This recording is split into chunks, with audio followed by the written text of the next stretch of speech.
नमः संस्कृताय मित्राणि। स्वागत है आपका अपने YouTube channel P next live में। मैं संतोष मिश्रा संस्कृत की कक्षा में आप सभी का स्वागत करता हूं।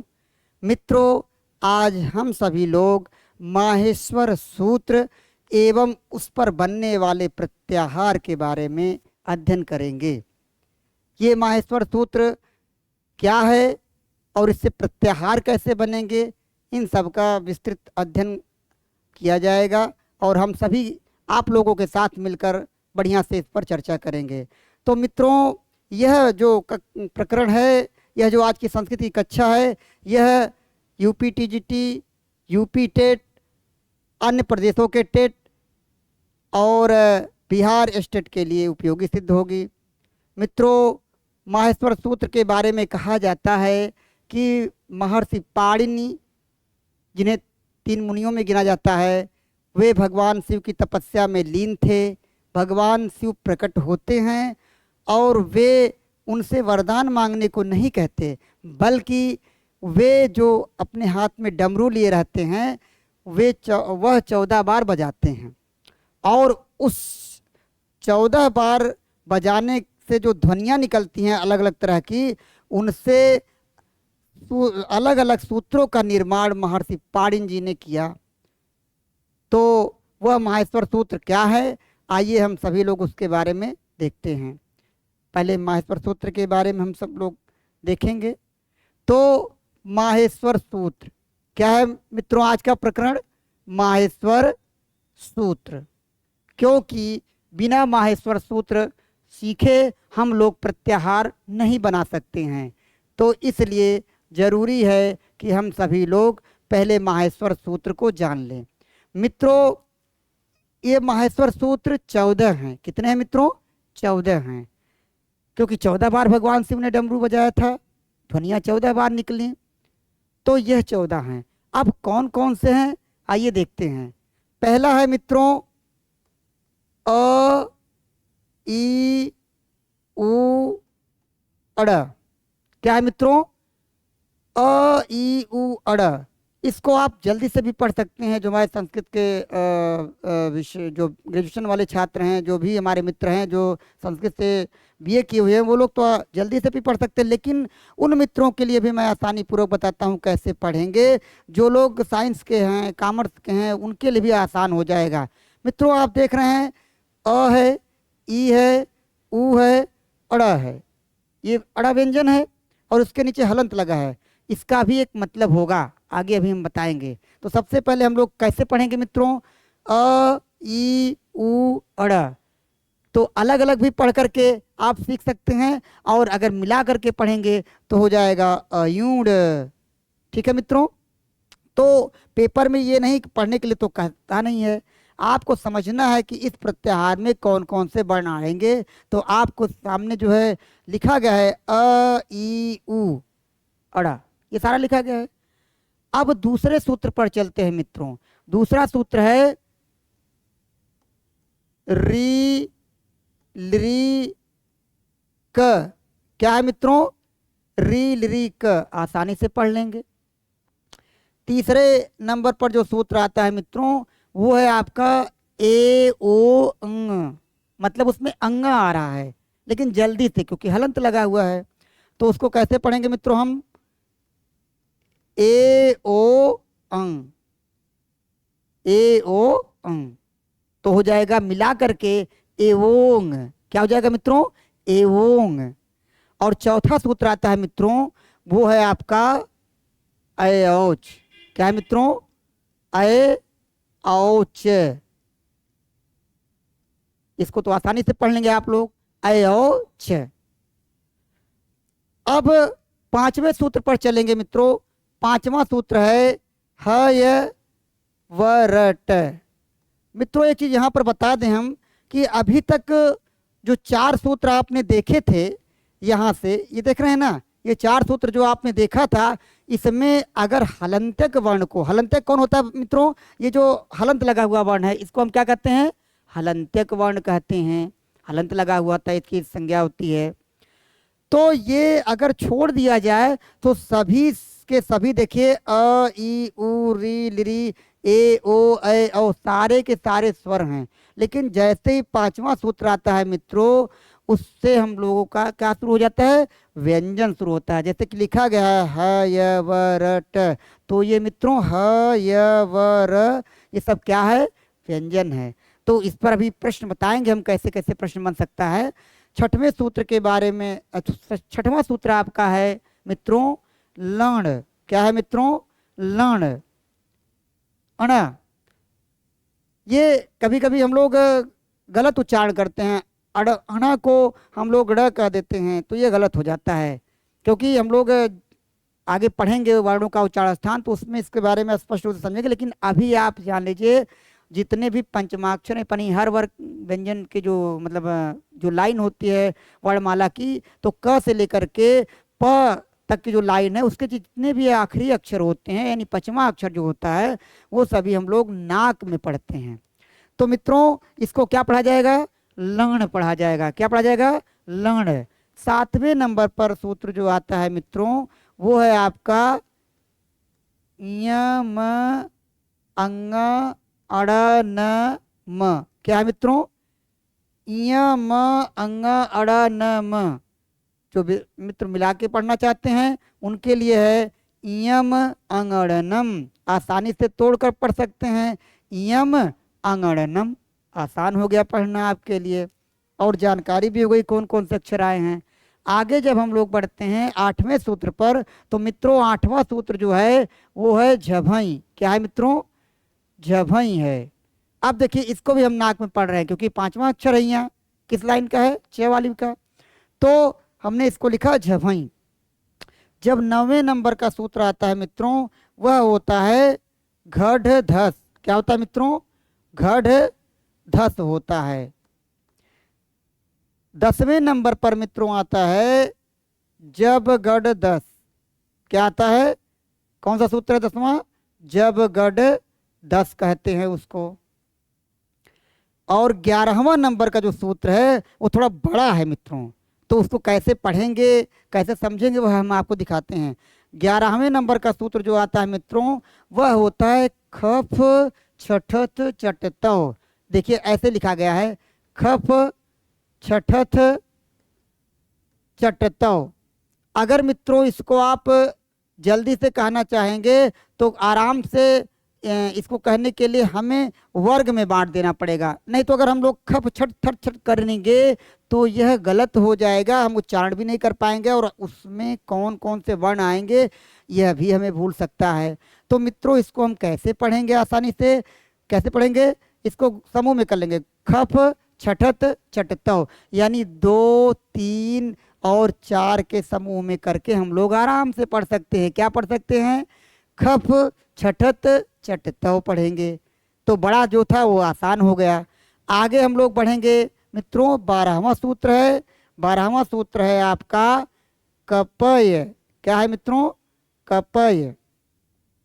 और 13वां सूत्र है सस सर। क्या लिखा गया मित्रों, सस सर लिखा गया है। ठीक है,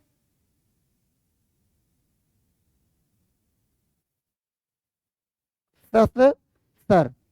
और मित्रों 14वां सूत्र जो आएगा वो होगा आपका हल। क्या है मित्रों, हल है। तो आप सभी ने माहेश्वर सूत्र को, माहेश्वर सूत्र में जो 14 सूत्र आते हैं उनको आपने देख लिया। क्या देखा आपने, पहले को देखा आपने अ ई उड़ आयुड़, दूसरा है री रिक रिलरिक, तीसरा है ए ओंग, चौथा है अय औच, और 5वें नंबर पे है वरट, 6वें नंबर पे लण, 7वां है इयम अंगड़नम, 8वां है मित्रों झभई, 9वें नंबर पर है घढ़ धस, 10वें नंबर पर है जब गढ़ दस, 11वें नंबर का है खफ छठत चटतव, और 12वें नंबर पर आता है कपय, 13वें नंबर का सूत्र है सससर, और 14वें नंबर का है हल। मित्रों यह सूत्र आपको इसी क्रम में समझना है, इसी क्रम में पढ़ना है। अगर आप इसका क्रम बदल देंगे तो बनने वाले प्रत्याहार या इससे संबंधित जो भी प्रश्न होंगे वो गलत हो जाएंगे। तो मित्रों, इस क्रम को बदलना नहीं बिल्कुल है, जिस क्रम में लिखा गया है उसी क्रम में आपको इसको सीखना है। अब बात, हमने महत्व सूत्र देख लिया मित्रों, अब इस पर कैसे कैसे प्रश्नों का निर्माण हो सकता है, इसमें क्या विशेष तथ्य बन सकते हैं, उनको हमें जानना है। विशेष तथ्य के रूप में सबसे पहले तो जान लें कि पहला प्रश्न आ सकता है कि माहेश्वर सूत्र में कुल कितने सूत्र हैं। क्या आ सकता है मित्रों? पहला प्रश्न आ सकता है माहेश्वर सूत्र में कुल कितने सूत्र हैं। तो हम आप लोग तथ्य के रूप में ऐसे लिख लेंगे, कुल सूत्रों की संख्या आप लिखेंगे तो आप कितना कहेंगे मित्रों? कुल सूत्रों की संख्या कितनी है? 14 है। तो एक आपका ये तथ्य निकल जाएगा। ठीक है मित्रों। दूसरी बात आती है कि इसमें कितने ऐसे सूत्र हैं या कितने ऐसे वर्ण हैं, ये पूछेगा कि माहेश्वर सूत्र में कितने ऐसे वर्ण हैं जिनकी गणना नहीं की जाती। तो मित्रों, आप जान लीजिए कि वर्णों की गणना जिसकी नहीं की जाती वो कितने हैं? जो वर्ण नगण्य है की संख्या कितनी है? वर्ण नगण्य की संख्या कितनी है मित्रों? ये देखिए, ये हलंत लगा हुआ है। हलंत लगे हुए कितने वर्ण हैं? आप देख रहे हैं हर सूत्र के अंत में जो वर्ण है उस पर हलंत लगा है और व्यंजन के रूप में है। तो इन 14 सूत्रों में 14 आखिरी वर्ण जो हैं वो हलंत वाले हैं। तो कहने का मतलब ये है कि कितने वर्णों की गणना नहीं होगी, तो आपके सामने दिखा रहे हैं, आप खुद इसको आराम से गोल करके देख सकते हैं और खुद समझ सकते हैं कि इसमें कितने वर्ण हैं। तो आपके सामने आएगा मित्रों 14 वर्ण। कितने वर्ण? 14 वर्ण। आप चाहे तो गिन सकते हैं, मैंने कर दिया है, गोल कर दिया, गोला लगा दिया है। आप गिन सकते हैं कितने वर्णों की गणना नहीं होती है, तो आप लिखेंगे 14 वर्णों की। कितनी है? 14 वर्ण। दो चीज हो गई मित्रों, दो तथ्य निकल गए। हम इसको इसलिए लिख रहे हैं कि ताकि आप लोग इसको नोट कर लें आसानी से, मुख्य मुख्य तथ्य नोट कर लें। ठीक है मित्रों। अब बात आती है तीसरे नंबर के कैसे प्रश्न की। वो प्रश्न हो सकता है कि इसमें कितने सूत्र जो हैं स्वर विधायक हैं।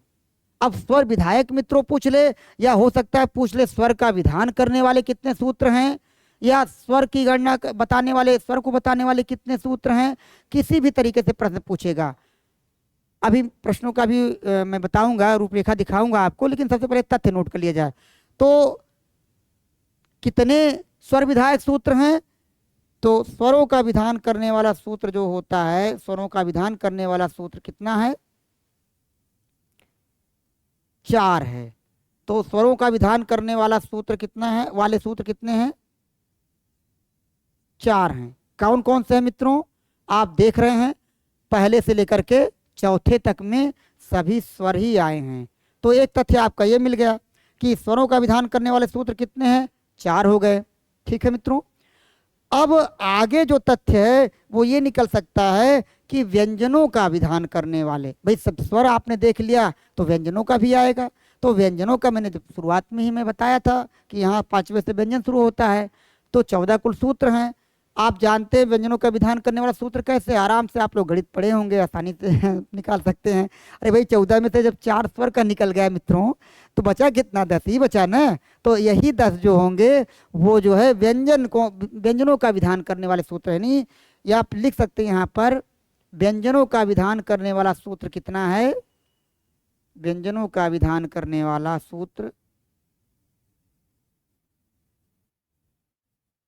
करने वाला सूत्र, करने वाले सूत्र लिखिएगा। करने वाले सूत्र कितने हैं मित्रों? 10 हैं। कैसे पता चला? अरे भाई आराम से पता चल गया, क्योंकि 4 स्वर वाला हो गया तो 10 बचा व्यंजन वाला। अब ये आपने यहाँ पर 4 तथ्य देख लिए, 4 तथ्य आपने नोट कर लिया होगा। अब और जो तथ्य इस पर बनेंगे वो आपको हम दिखा रहे हैं, फिर प्रश्न इस पर दिखाएंगे। तो देखिए मित्रों, और तथ्य क्या बनेगा? और तथ्य बनेगा कि माहेश्वर सूत्र में सबसे छोटा सूत्र कौन है, लघु सूत्र कौन है, और सबसे बड़ा सूत्र कौन है। इस तरह का भी तथ्य, इस तरह के भी प्रश्न बनाए जा सकते हैं। तो सबसे छोटा सूत्र होगा मित्रों, जिसमें कम वर्ण होंगे वही सबसे छोटा होगा। कम वर्ण वाले आप लोग देख रहे होंगे, एक तो आपका लड़ दिखाई यानी छठवां सूत्र दिखाई दे रहा है मित्रों, और एक आपको 14वां सूत्र दिखाई दे रहा है। तो आप उत्तर समझ गए होंगे कि सबसे छोटा सूत्र क्या है, छठवां एवं कौन कौन सा है, छठवां एवं 14वां। ठीक है मित्रों, आप ऐसे समझ सकते हैं छठवां एवं 14वां, या आप उस सूत्र को भी जान सकते हैं लण और हल, यानी इसको आप ऐसे भी नोट कर सकते हैं। सबसे छोटा सूत्र तो हो सकता है प्रश्न पत्र में लण एवं हल कर के आ जाए। ठीक है मित्रों, तो आप जानते रहिए, संख्या भी जानते रहिए, क्रम भी जानते रहिए, और उसका सूत्र जो है वो भी जानते रहिए। किसी भी तरह से प्रश्न पूछा जा सकता है। तो आपने देखा छठवां एवं 14वां आपके सामने दिख भी रहा है, मैंने आप देखिए अंडरलाइन भी कर दिया और गोला भी कर दिया, ताकि आपको समझने में आसानी रहे। मित्रों, अब अगले तथ्य पर चलते हैं। जब छोटा की बात पूछ दिया है तो बड़ा वाला भी प्रश्न बन सकता है, और बड़ा इसमें आया है, आपको सूत्र पढ़ा जब लिख रहे थे तो बताए थे। तो सबसे बड़ा सूत्र अगर पूछ लेगा मित्रों तो कौन सा होगा, सबसे बड़ा सूत्र क्या होगा मित्रों,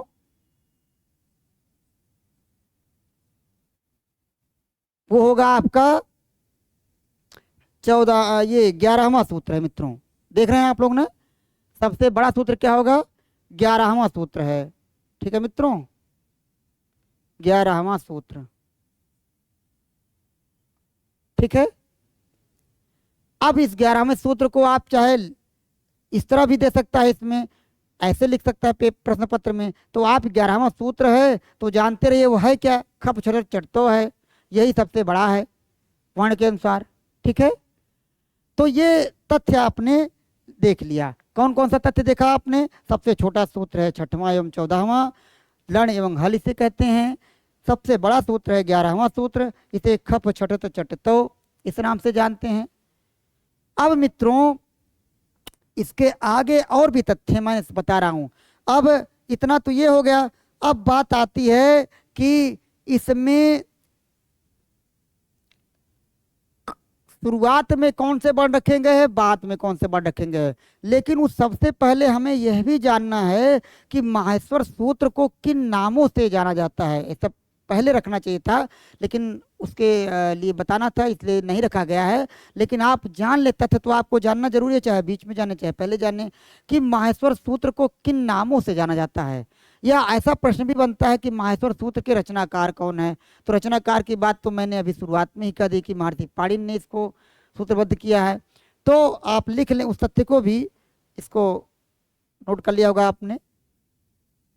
तो रचनाकार के अगर पूछे तो महर्षि पाणिनि है इसके रचनाकार, महर्षि पाणिनि इसके रचनाकार हैं। महर्षि पाणिनि कौन है, इसके रचनाकार हैं। किसके, माहेश्वर सूत्र के रचनाकार हैं महर्षि पाणिनि। मित्रों, पाणिनि ध्यान से देखिएगा, पाणिनि जैसे लिखा गया है उस तरह से समझने का प्रयास है, क्योंकि एक बार 2017 में आया था टेट के पेपर में, पाणिनि करके दिया था, मतलब माहेश्वर सूत्र के रचनाकार कौन है, और पाणिनि दिया था, वो 4 प्रकार से दिया था। तो बच्चे सब वर्तनी में फंस गए थे। तो इसलिए पाणिनि का सही वर्तनी क्या होगा ये आपके सामने लिखा गया है, इस रूप में हमेशा समझिएगा, किसी और रूप में नहीं कि ऐसा समझ लें कि पाणिनि लिख दें, क्योंकि एक बार इसमें बच्चे फंस गए थे। तो इस पर भाई जाहिर सी बात है कि जिसमें बच्चों को धोखा मिल चुका है या जो दिक्कत आई है उस वह समस्या हम लोग सामने ना आए, इसलिए हम लोग को जान लेना चाहिए। तो ऐसे करके भी लिखा आ जा सकता है, तो आपको ये सब चीज़ें नहीं करनी चाहिए। तो पाणिनि जो लिखा गया है, आप जो है मैंने जो अंडरलाइन किया है उस हिसाब से जो है समझेंगे वर्तनी के रूप में। वर्तनी भी जरूरी होती है, कभी कभी प्रश्न जो है वर्तनी में फंसा देता है। अब रचनाकार महर्षि पाणिनि हो गए, ठीक है। और बताया जाता है कि इनकी माता का नाम दाक्षी माता का नाम, किसकी माता का नाम? रचनाकार की माता का नाम, यानी पाड़िन लिख सकते हैं। पाड़िन की माता का क्या नाम हो सकता है? इससे छोटा छोटा प्रश्न में बन सकता है। पाड़िन की माता का नाम, तो आप क्या बताएंगे? पाड़िन की माता जी का नाम जो था वो था दाक्षी। क्या नाम है उनका? दाक्षी नाम है। ठीक है मित्रों, दाक्षी नाम है। पाड़िन की माता कौन हो गई? दाक्षी हो गई। ठीक है, इनके गुरु की बात जब आती है और पिता की बात आती है, तो पिता के नाम में देखिए, पिता के नाम में बहुत कम लोग निकाल पाते हैं। इन पाड़िन जी के पिता का नाम जो था उसी पाड़िन में, यानी उनके नाम में ही छिपा था। पाड़िन के पिताजी का नाम क्या था? इसी पाड़िन में छिपा है। अभी हम आपको अलग करके बताएंगे कि पाड़िन बना कैसे। पिता का नाम यह है मित्रों, पड़िन नाम था। क्या नाम था? पड़िन नाम था। अब ये पड़िन जो है किससे निकला है मित्रों? आपको हम दिखा दे रहे हैं। शब्द है पाड़िन मित्रों। क्या है शब्द? पाड़िन है। अब पाड़िन को अगर हम शब्द और प्रत्यय अलग करते हैं तो जब इसको लिखेंगे तो करेंगे हम लोग पाड़िन धन ई।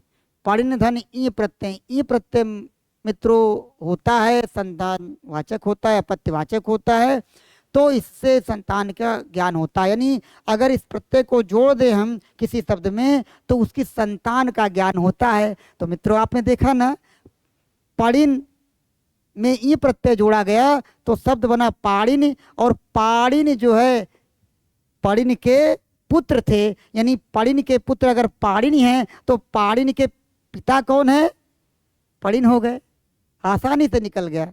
कम लोग इसको सीखे होंगे या सुने होंगे, तो आप लोग जान जाइए। ये हो गया, तो आप लोगों ने इसको नोट कर लिया होगा। इनके गुरु का भी बता दें। कहा जाता है इनके आध्यात्मिक गुरु जो थे वो तो भगवान शिव ही थे, क्योंकि जो आध्यात्मिक गुरु थे उनके वो भगवान शिव ही थे। लेकिन जो इनके सांसारिक यानी भौतिक गुरु थे उनके बारे में नाम आता है इनके गुरु का, और वो है इनके गुरु का नाम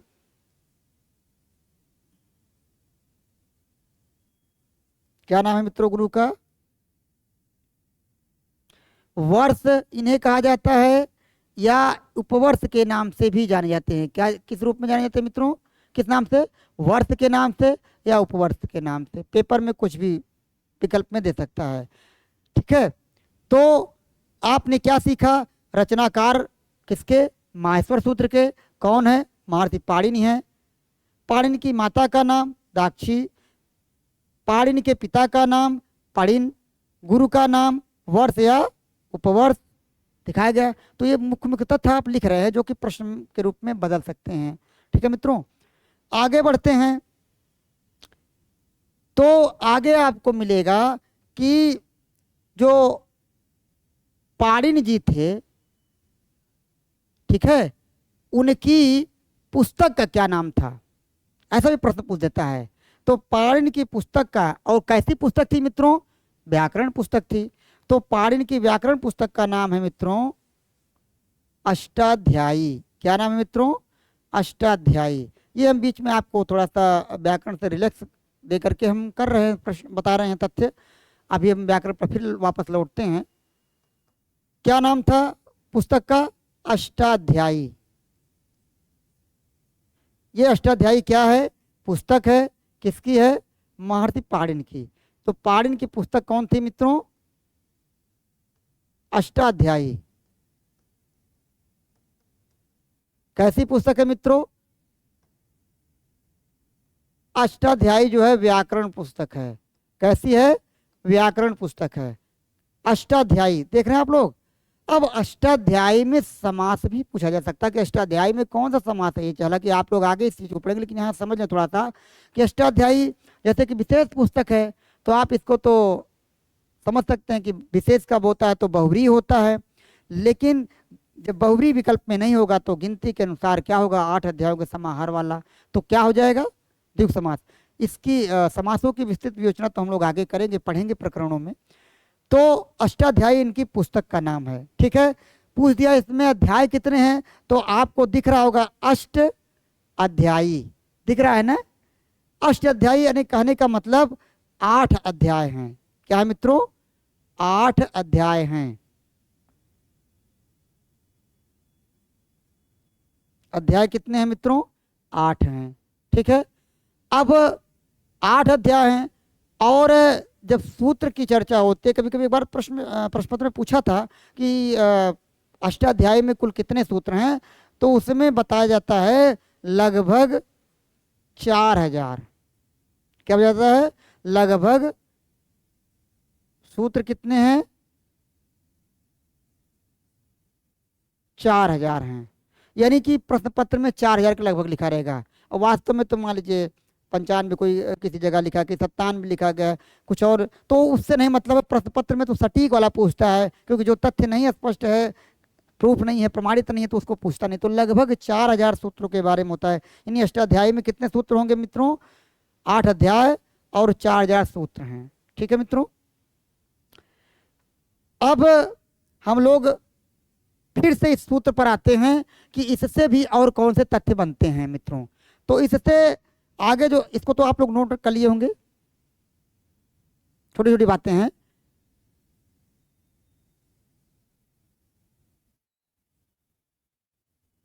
तो अब बात आती है कि इससे और कौन से प्रश्न हैं।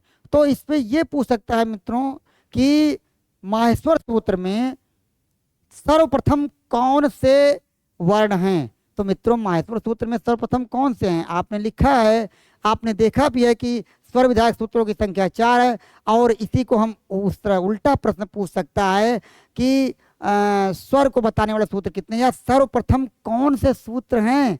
तो स्वर का विधान करने वाले सूत्र हो गए। तो चाहे जैसे घुमा के पूछे, उत्तर तो आपको मिल जाना है। अगर इस तरह पूछता है माहेश्वर सूत्र की शुरुआत में कौन से वर्ण हैं, तो आपको यहाँ जान लेना चाहिए कि माहेश्वर सूत्र की शुरुआत स्वर वर्णों से होती है। किससे होती है मित्रों? माहेश्वर सूत्र की शुरुआत या प्रारंभ, सूत्र का प्रारंभ ऐसे कर लीजिए। ठीक है, स्वर सूत्रों से होता है। किससे होता है मित्रों? स्वर सूत्रों से होता है। यानी कैसे सूत्र आए, सॉरी, स्वर वर्णों से होता है, क्षमा कीजिएगा, स्वर वर्ण, क्योंकि स्वर वर्ण बताया गया था ना। किससे होता है? स्वर वर्ण से होता है। तो इस तरह का प्रश्न है कि माहेश्वर सूत्र के प्रारंभ में कौन से वर्ण हैं, तो आप कहेंगे स्वर वर्ण है। अगर ऐसा पूछ दे कि शुरुआत किससे होती है, प्रारंभ किससे होता है, स्वर वर्णों से होता है, या स्वर वर्ण, ऐसा भी प्रश्न बदल सकता है कि स्वर वर्ण से शुरुआत किस सूत्र की होती है। उसमें बहुत सारे सूत्र दे सकता है, माहेश्वर सूत्र भी उसमें शामिल एक रहेगा। तो आप प्रश्न जैसे भी पूछिए, आपको उत्तर दे लेना है। अगला तथ्य है आपका कि दूसरे नंबर पर कौन से वर्ण आते हैं। तो दूसरे नंबर पर वर्ण कौन से आते हैं मित्रों? व्यंजन वर्ण। यानी माहेश्वर सूत्र में दूसरे नंबर के वर्ण कौन है, या ऐसा भी पूछ सकता है माहेश्वर सूत्र में व्यंजन वर्ण किस सूत्र में आए हैं, या व्यंजन वर्णों की शुरुआत वाला सूत्र कौन सा है, या व्यंजन वर्ण का प्रारंभ किस सूत्र से होता है।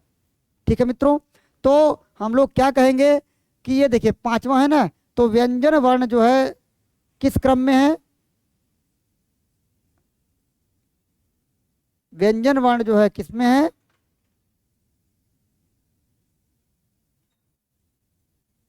क्रम दूसरा है। लेकिन अगर पूछे मित्रों कि व्यंजन वर्णों में कौन से व्यंजनों का क्रम दूसरा है, तो आप यहाँ पर देखिए भ्रमित करने वाली बात है मित्रों। व्यंजन वर्ण का क्रम दूसरा है, लेकिन वह व्यंजन वर्ण कैसा है, यानी वह व्यंजन वर्ण का जो है, यानी दूसरे नंबर पर कौन सा वर्ण आया है, यानी व्यंजन वर्ण जो आए हैं वो व्यंजन वर्ण सर्वप्रथम कौन से हैं? ये देखिए, य व र ल, तो कौन से व्यंजन वर्ण हैं? अंतस्थ व्यंजन वर्ण पहले आए हैं, हाँ, और अंतस्थ वर्ण। तो ऐसा भी हो सकता है, यानी व्यंजन वर्ण सर्वप्रथम कौन है, तो आप अंतस्थ लिख सकते हैं। इसको क्या लिख सकते हैं मित्रों? अंतस्थ और ह।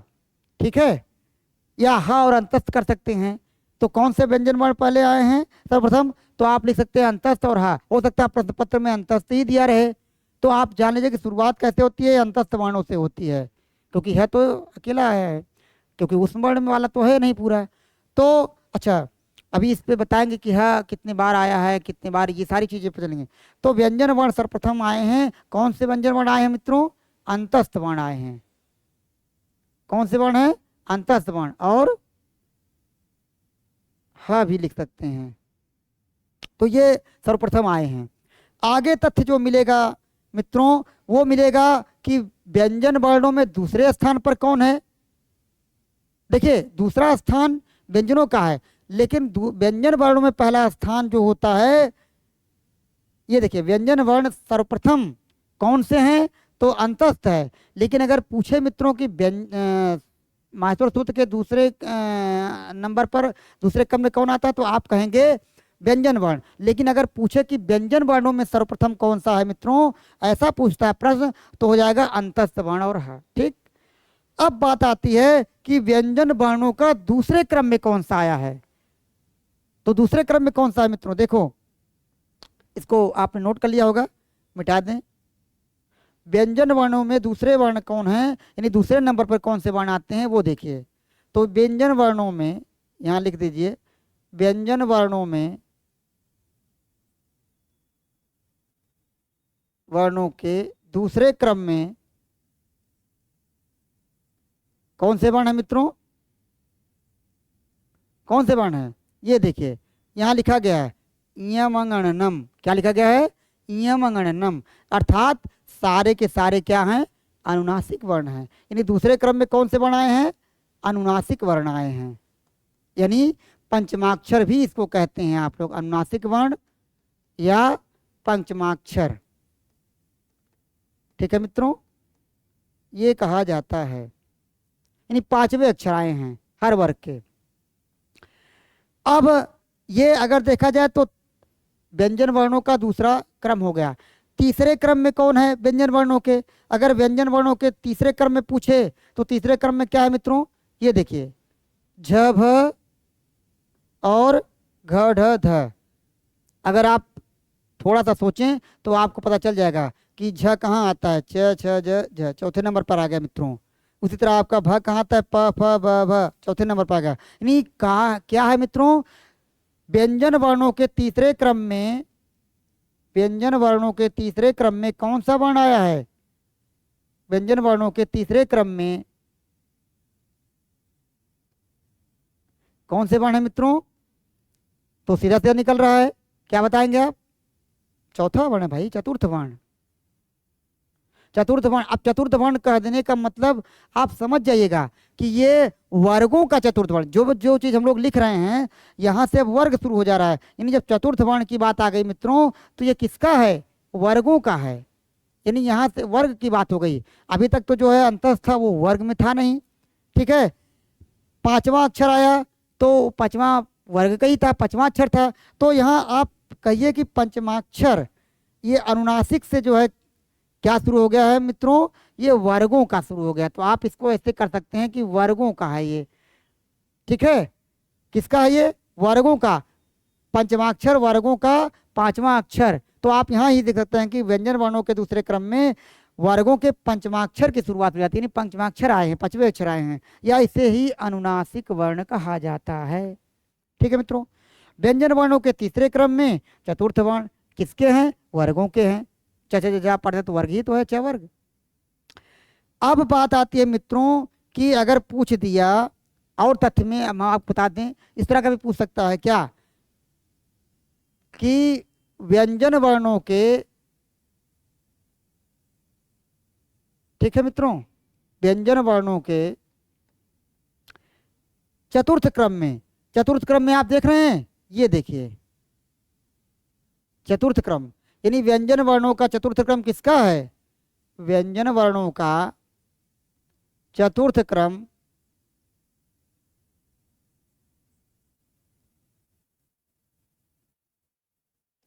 किसका है?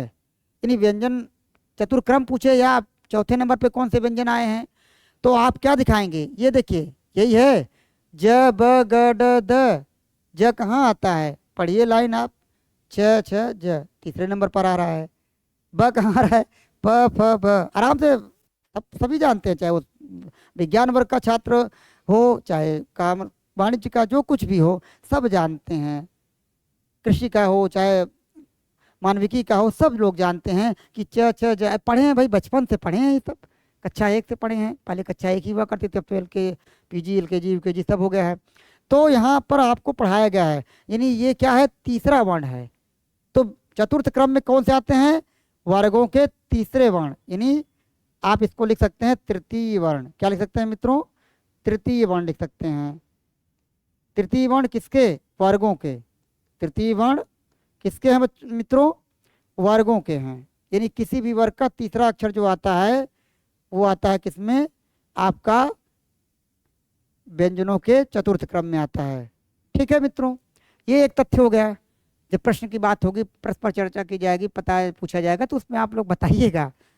ठीक है, अब बात आती है व्यंजन वर्णों के पंचम क्रम में कौन सा आया है। पंचम क्रम आप देख रहे हैं ना, ये देखिए ख फ छ ठ थ, ये क्या है, अरे ख कहाँ आता है मित्रों, अरे भाई क के बाद ख आता है दूसरे नंबर पर, फ कहाँ आता है, प के बाद फ आता है दूसरे नंबर पर आता है। आसानी से आप समझ लेंगे। यानी व्यंजन वर्णों के पंचम वर्ण, यानी कि व्यंजनों के क्रम में पांचवें क्रम में कौन सा आता है, तो आप क्या लिखेंगे, व्यंजन वर्णों के पांचवें क्रम में कौन आता है,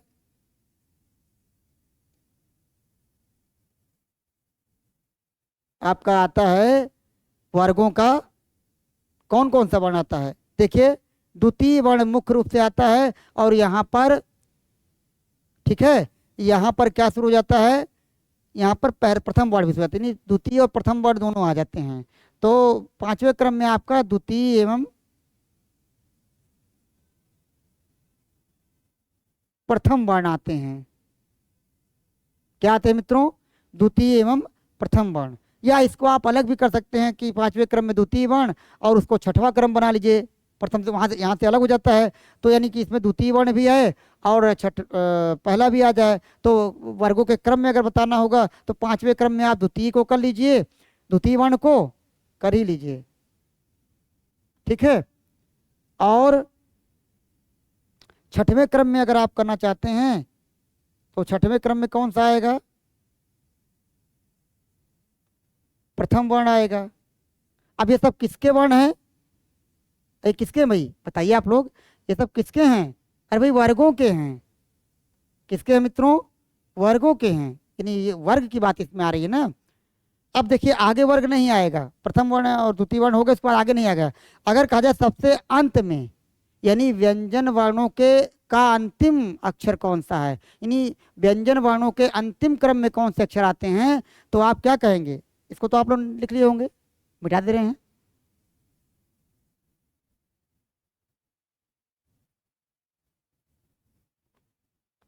तो लिख सकते हैं कि व्यंजन वर्णों के अंतिम क्रम में, व्यंजन वर्णों के अंतिम क्रम में।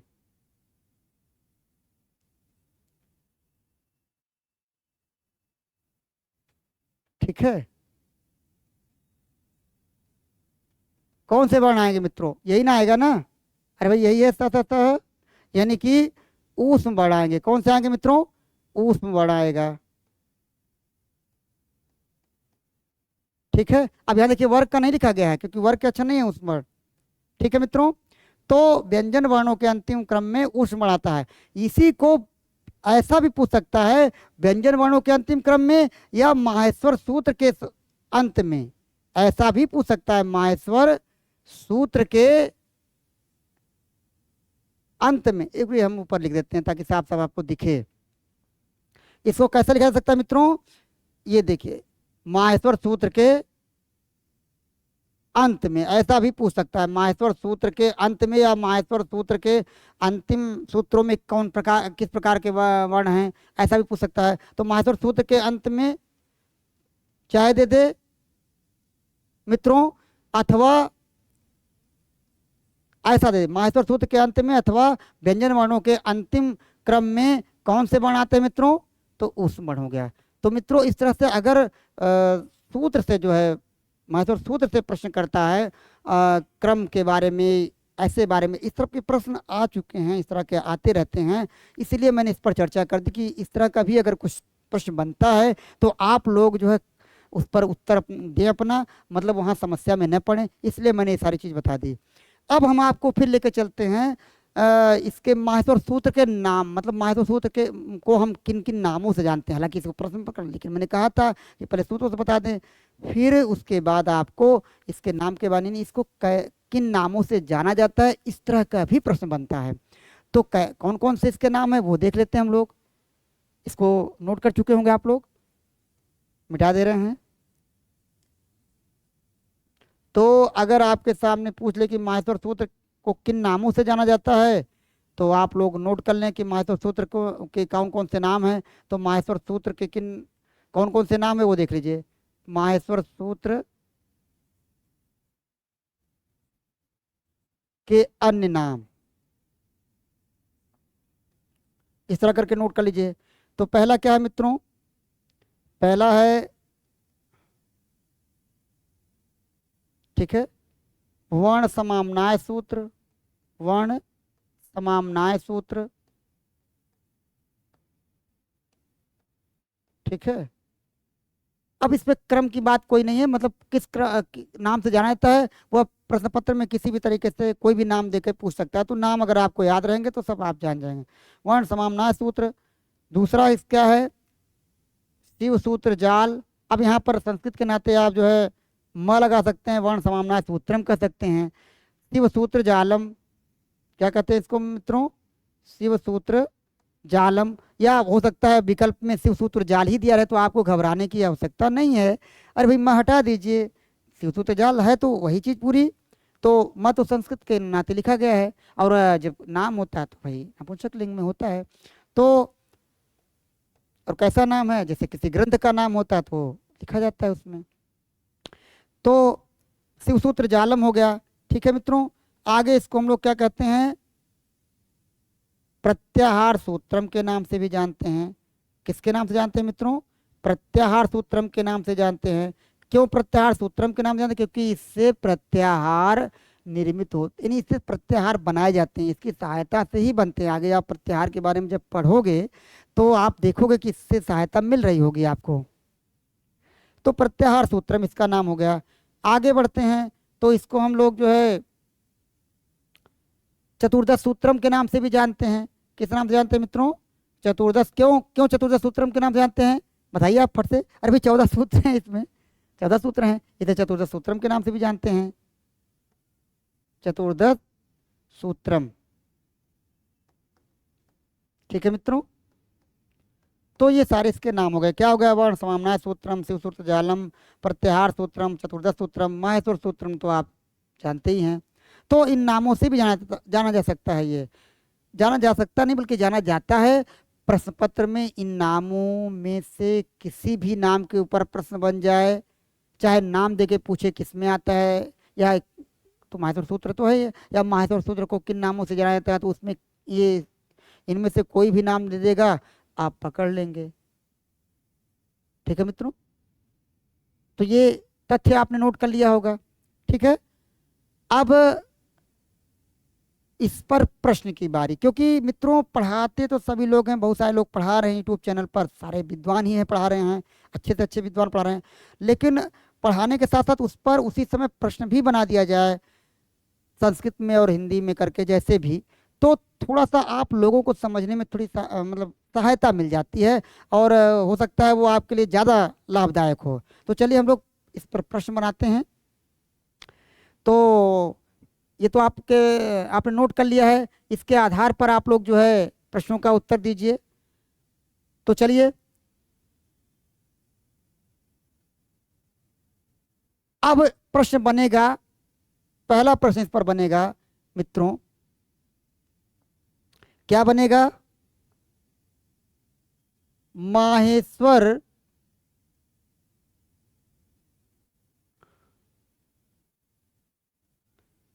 सूत्र, ठीक है,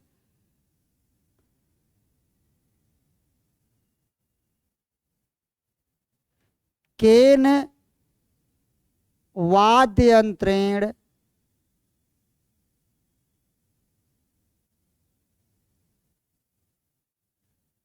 देखिएगा प्रश्न को ध्यान से। केन वाद्येन वाद्य यंत्रेण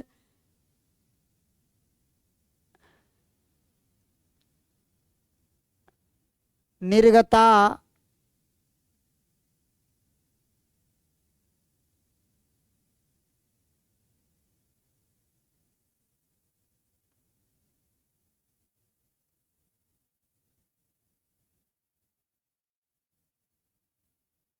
ध्वनि भी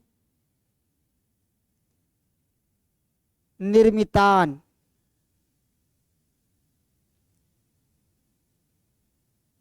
निर्मितम अस्ति। देखिए, अब इसकी चर्चा नहीं हुई थी लेकिन प्रश्न में आया है तो कुछ चीजें तो प्रश्न के माध्यम से भी आपको आसान हो जाएंगी। अब यहाँ विकल्प देखिए आप लोग। पहला विकल्प उसमें मान लीजिए दिया गया हो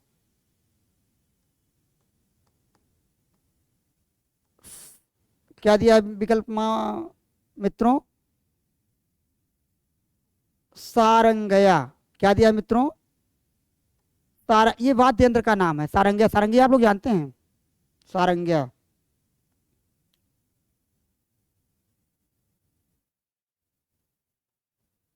ये है पहला विकल्प। दूसरा विकल्प है मित्रों, ठीक है,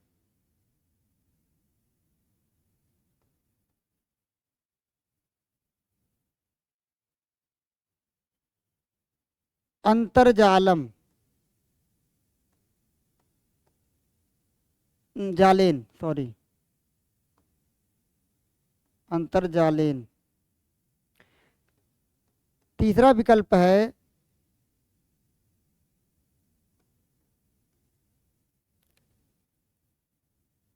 वीड़या।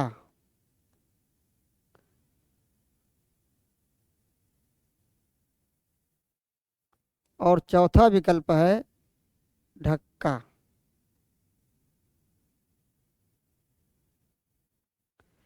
मित्रों, चार विकल्प दिया है इसमें और वो दिया है पहला सारंगिया, दूसरा अंतरजालेन, तीसरा बीड़या और ढक्का। ठीक है। अब आपको पता नहीं है, इसकी चर्चा हुई भी नहीं थी लेकिन चर्चा कर दे रहे हैं कि हालांकि कहा था कि डमरू की बात चर्चा हुई थी कि डमरू से निकली ध्वनि से निर्मित है, लेकिन डमरू को क्या कहा जाता है संस्कृत में, उस चीज की चर्चा नहीं हुई थी। तो मित्रों, सबसे पहले जान लीजिए कि इसमें जो विकल्प सही होगा वो होगा आपका ढक्का। और ढक्का क्यों सही होगा? क्योंकि जो डमरू आपने अभी अभी कुछ देर पहले सुना था कि डमरू से निकली ध्वनि से निर्मित है, तो उस डमरू को जो है हम लोग क्या कहते हैं संस्कृत में? ढक्का कहते हैं। क्या कहते हैं मित्रों? ढक्का। तो इसका सही विकल्प हो गया ढक्का। अब डमरू तो आपको पता था, हिंदी में अगर प्रश्न पूछता तो डमरू तो आप बता ही लेते। हो सकता अगर मान लीजिए किसी परीक्षा में हिंदी में प्रश्न पूछता है तो डमरू तो आप चुन लेंगे, कोई दिक्कत नहीं है। लेकिन अगर संस्कृत में प्रश्न पूछता है तो वहाँ इस तरह का विकल्प देगा तो आप ढक्का को चुनेंगे। यानी किसको चुनेंगे? ढक्का को। सारंगी माए सारंगी आप जानते हैं, इन सबको बीड़ा को भी जानते हैं। तो आपका जो सही उत्तर है वो है डमरू, यानी ढक्का। ठीक है, ढक्का। अब ये ढक्का नहीं लिखा रहेगा, वहां पर तो संस्कृत के अनुसार लिखा रहेगा ना। ढक्का मैंने इसलिए लिखा कि ताकि आप ढक्का को डमरू जान जाए कि होता है, लेकिन जब आपका आएगा तो ये आकारांत शब्द है, इसकी वजह से क्या हो जाएगा मित्रों? ये हो जाएगा आपका ढक्कया। क्या बनेगा? ढक्कया।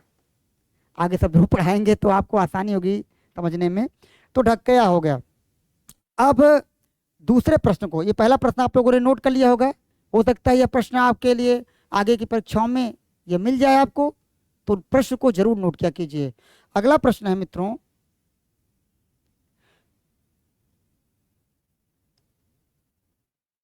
वह पूछ सकता है माहेश्वर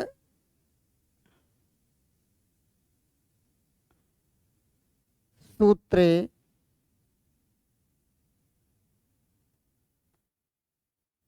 क्या पूछा?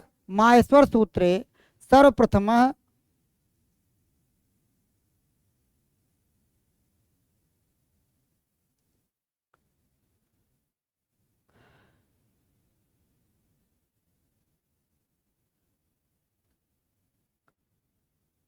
का वर्णान या कानि वर्णानि कह सकते हैं, क्योंकि इसके विशेषण के नाते हो जाएगा, तो जैसे वो है तो उसका हो जाएगा कानि वर्णानि सन्ति।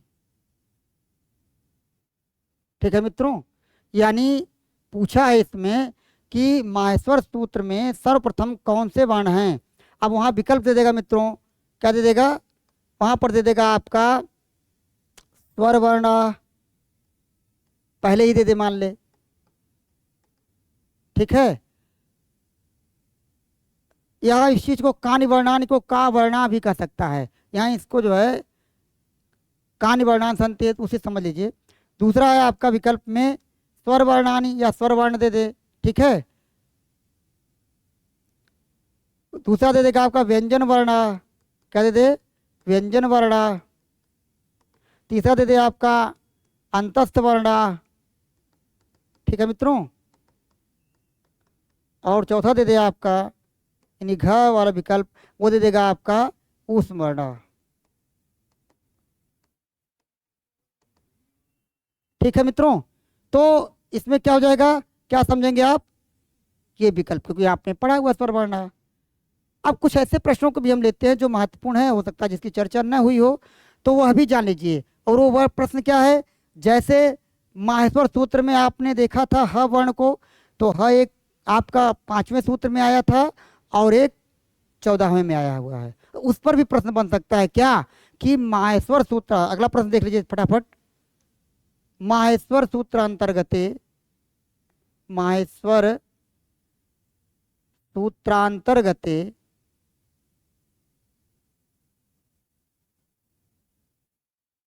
ह वर्ण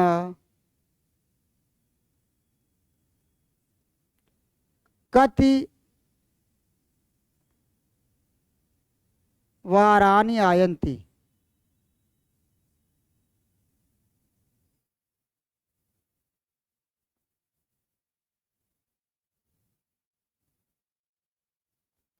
वहां विकल्प में क्या दे सकता है, विकल्प में पहला विकल्प दे सकता है मित्रों एकधा, ऐसे करके विकल्प जान लीजिए कैसे कैसे विकल्प हो सकते हैं। दूसरा विकल्प दे सकता है त्रिधा, ठीक है। तीसरा विकल्प दे सकता है मित्रों द्विधा, और चौथा यानी घ वाला विकल्प दे सकता है कोपि नास्ति, कोपि नास्ति, ऐसा भी विकल्प देता है, नकारात्मक वाला भी। तो मित्रों आप कौन से विकल्प को चुनेंगे, अभी अभी मैंने चर्चा किया था, आपको बताया भी था कि अगर आपने सूत्र जब लिखा है तो देखा भी होगा कि एक 5वें सूत्र में आ रहा है हैवरट में, और एक आपका किस में आ रहा है मित्रों, 14वें में हल में आ रहा है। और इसी को हमने सबसे छोटा सूत्र ये अंतस्थ वर्ण और ह की बात की थी कि सर्वप्रथम व्यंजन वर्ण में कौन आता है। तो आप वहां से देख सकते हैं, तो उससे अगर उत्तर निकालेंगे तो आराम से आप निकाल देंगे। किसको चुनेंगे आप, जाहिर सी बात है कि आप इस द्विधा को चुनेंगे। अच्छा, अब ये संस्कृत के शब्द हैं, एकधा माने एक बार, द्विधा त्रिधा मतलब होता है इसका मतलब एक बार, ठीक है, इसका मतलब 3 बार, और इसका मतलब 2 बार, ठीक है मित्रों। और इसका मतलब होता है कोई नहीं। तो इसकी हिंदी भी आप लोग समझते चलिए, क्योंकि हिंदी अगर समझते रहते हैं आप लोग तो आराम से संस्कृत वाला भी कर लेते हैं। हालांकि अब जो प्रश्न होता है वो ज़्यादातर संस्कृत में ही पूछता है, सारी किताबों में देखा होगा, बहुत सारी किताबों में आपने अब इस समय जो भी पढ़ रहे हैं संस्कृत में ही प्रश्न पढ़ रहे हैं, और उत्तर भी उसका विकल्प भी संस्कृत में ही देख रहे हैं। इस वजह से हम इसमें बताते हैं, लेकिन इसकी हिंदी बताते चलेंगे। जैसा कि हम बताएं माहेश्वर सूत्र के अंतर्गत ह वर्ण कितनी बार आते हैं, तो एकधा यानी एक बार, त्रिधा 3 बार, एक त्रिधा 2 बार, और कोपनाश में कोई नहीं इनमें, ठीक है। इसी तरह है माधव सूत्र में सर्वप्रथम कौन से वर्ण आते हैं, स्वर वर्ण, व्यंजन वर्ण, अंतस्थ वर्ण, ऊष्म वर्ण। तो आपका हो जाए तो स्वर वर्ण आते हैं, ये तो समझ जा रहे हैं आप। एक प्रश्न और देख लीजिए, उसके बाद अगला प्रश्न क्या है, इस तरह से भी आ सकता है, यानी कि कवि के बारे में, यानी कि जो रचनाकार इसके हैं उसके बारे में भी प्रश्न कर सकता है। हालांकि इस तरह से प्रश्न करता ही करता है, एक नमूना आपको दिखा रहे हैं, लेकिन जैसे रचनाकार से भी संबंधित प्रश्न कर सकता है। जैसे वो कर देगा कि माहेश्वर सूत्र, माहेश्वर सूत्रस्य रचनाकारः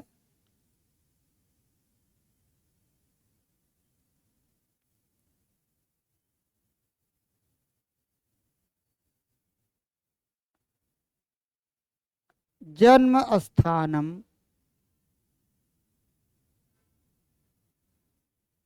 किम। अब ये उसमें चर्चा तो हुई नहीं थी, उनके नाम के बारे में हुई थी, लेकिन जन्म स्थान के बारे में नहीं हुई थी।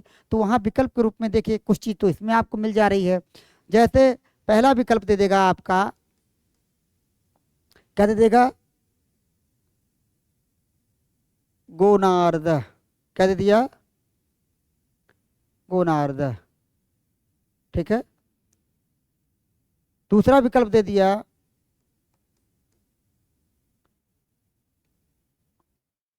कटक। ठीक है। तीसरा विकल्प दे दिया आपका, यानी ग नंबर वाला, वो क्या दे दिएगा आपका,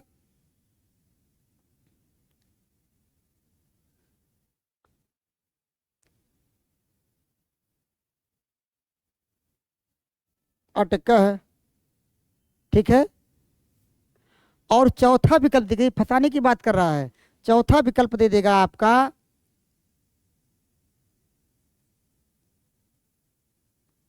अटक जनपदस्य तालातुर ग्रामे। अब देखिए आपने क्या क्या विकल्प देखा, कि गोनार्द देखा, यानी इसको हम कहते हैं गोंडा, ये गोंडा जिला है। ठीक है। कटक, कटक जिला, ये आपका कहाँ पड़ता है, उड़ीसा में पड़ता है। ठीक है मित्रों। और अटक, अटक भी एक जिला है, और ये कश्मीर की बात चल रही है। और दूसरा दे दिया गया है अटक जनपदस्य तालातुर ग्रामे।